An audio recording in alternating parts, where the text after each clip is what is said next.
Hello and welcome to this new series on data structures. In these first few videos, I want to lay the foundation of some core concepts you will need throughout these video tutorials. Let's get started with the basics.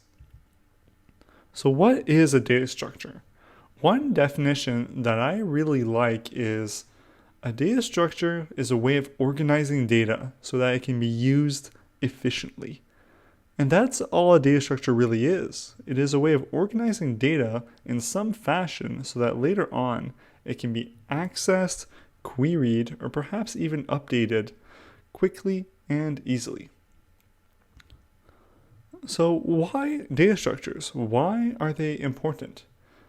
Well, they are essential ingredients in creating fast and powerful algorithms.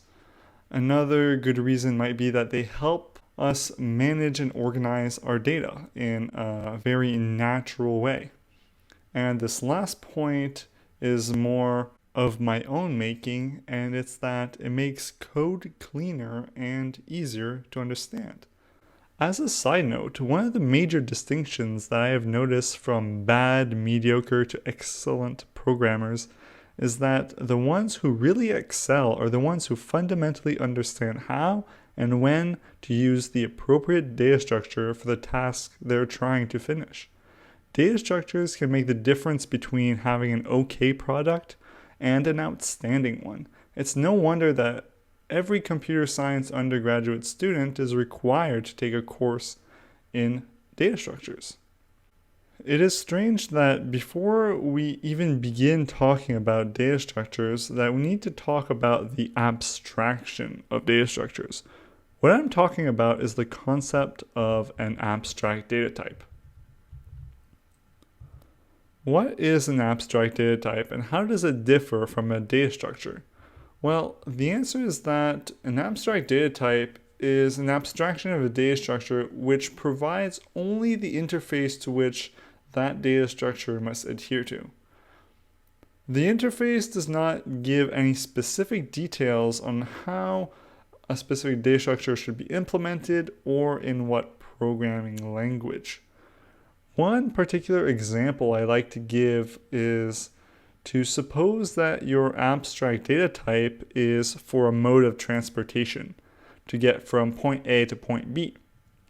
Well, as we both know, there are many modes of transportation to get from one place to another. So which one do you choose?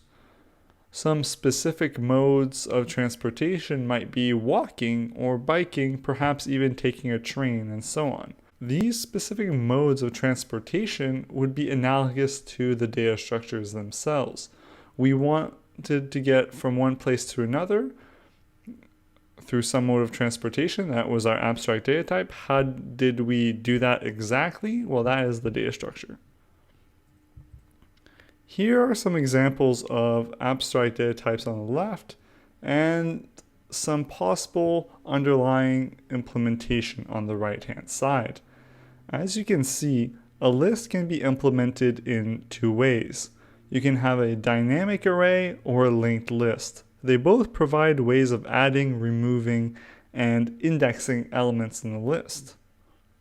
Next, we have a queue and the map, abstract data types, which themselves can be implemented in a variety of ways. Notice that under the implementation for a queue, I put a stack-based queue because, yes, you can have a queue which is implemented using only stacks. This may not be the most efficient way of implementing a queue, but it does work and it is possible. The point here is that the abstract data type only defines how a data structure should behave and what methods it should have, but not the details surrounding how those methods are implemented. That is all for this video. Thank you for watching, and in the next video we will be talking about computational complexity and big O notation. See you then.